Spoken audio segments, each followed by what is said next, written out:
You were there for me when I was weak and I'd fall to my knees. So now that I can breathe, I'll carry you farther. Take my hand, follow my lead. You were there for me.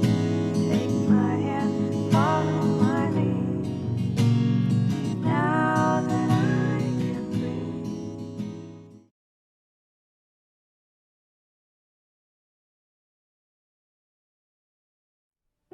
Well, you know, I did a video a little while ago that really kind of came out of the spontaneous feeling. I was down in Toronto recently, and I hadn't even realized it, but it was essentially the 13 years of the anniversary of my diagnosis. And actually, 13 years after my initial diagnosis, December the 6th, 2006.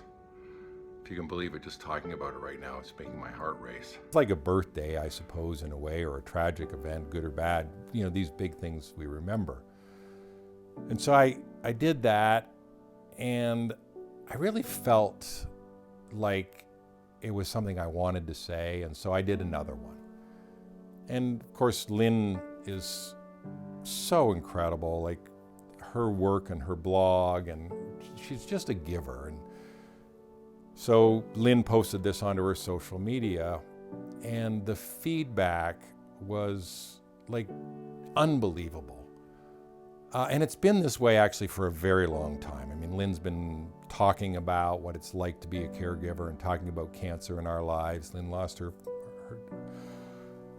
dad years ago to cancer, and it was actually, we both had cancer, both at the hospital at the same time back in the day, and needed to find a voice. And what was amazing just here most recently was the things that people wrote.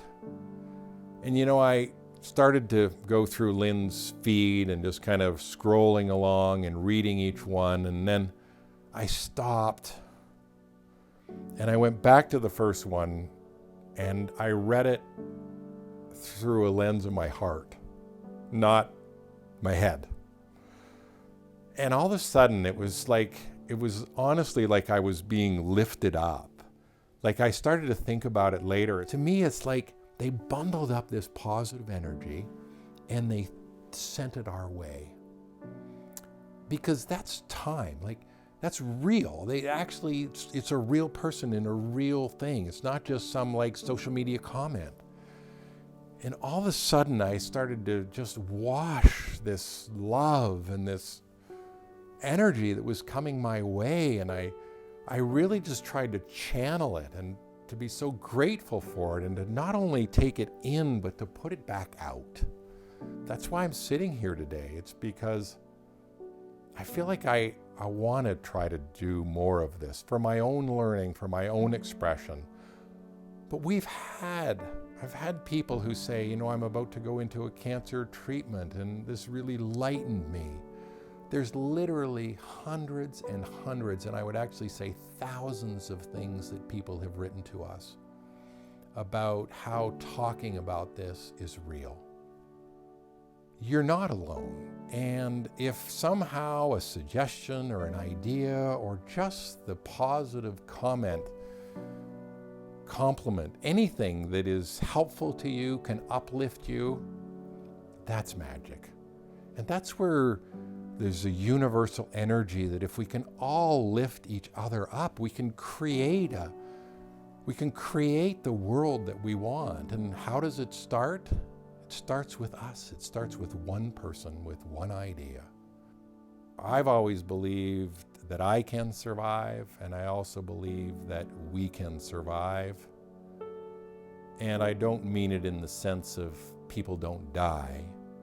I mean it in the sense that if we stay together, we can really be okay. And we can even be better than okay after we've dealt with the trauma, the loss, the situation, the this, the that. There's a life force in us all that is just so important.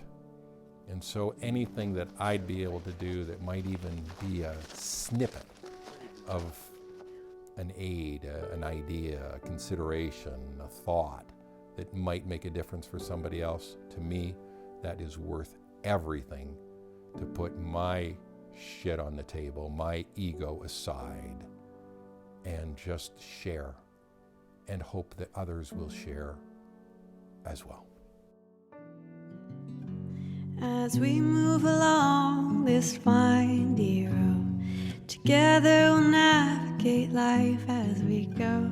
We've been through it all, just you and me. Father, it's time to finish our story.